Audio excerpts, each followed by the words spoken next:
ନବରାତ୍ରିର ଦ୍ୱିତୀୟ ଦିନରେ ଅପରିମିତ ଶକ୍ତିର ସମୂହ ରହିଅଛି। ଏହି ଦିନର ମାନ୍ୟତା ହେଉଛି ମା ବ୍ରହ୍ମଚାରିଣୀଙ୍କ ଉପାସନା। ମା ବ୍ରହ୍ମଚାରିଣୀ ଅଞ୍ଚଳରେ ଜପମାଲା ଏବଂ କୁଣ୍ଡଲକୁ ଧରିଥିବାର ଦେଖାଯାଏ, ଯେଉଁଥିପାଇଁ ସେ ତପସ୍ୟା ଏବଂ ଶାନ୍ତିର ପ୍ରତୀକ। ମା ବ୍ରହ୍ମଚାରିଣୀଙ୍କ ନାଁରେ ଥିବା ବ୍ରହ୍ମର ଅର୍ଥ ହେଉଛି ଅବ୍ୟକ୍ତ ଏବଂ ନିରାକାର ଶକ୍ତି। ସେ ନିଜର ତପସ୍ୟା ଏବଂ ଦୃଢ଼ ଧ୍ୟାନ ଫଳରୁ ସମସ୍ତଙ୍କ ପରିସ୍ଥିତିକୁ ଅନୁକୂଳ କରିପାରନ୍ତି। ମାଙ୍କୁ ପୂଜିବା ଦ୍ୱାରା ଆମେ ନିଜର ଜୀବନରେ ସହନଶୀଳତା, ଧୈର୍ଯ୍ୟ ଏବଂ ନିଶ୍ଚୟତା ସଂଗ୍ରହ କରିପାରିବା। ମା ବ୍ରହ୍ମଚାରିଣୀ ଅଟନ୍ତି ତପସ୍ୟା ଏବଂ ନିଶ୍ଚୟର ପ୍ରତୀକ।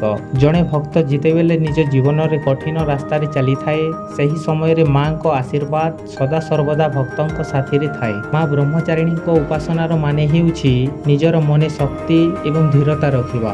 ଏହା ମଧ୍ୟ ଏକ ଦୃଢ଼ ପ୍ରତିଜ୍ଞା କରାଏ ଯେ ଆମେ ନିଜର ଲକ୍ଷ୍ୟକୁ ଯେତେ କଠିନ ପରିସ୍ଥିତି ହେଲେ ମଧ୍ୟ ହାସିଲ କରିପାରିବା।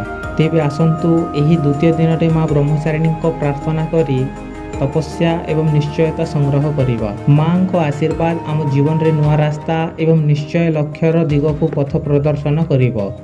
ଜୟ ମା ବ୍ରହ୍ମଚାରିଣୀ।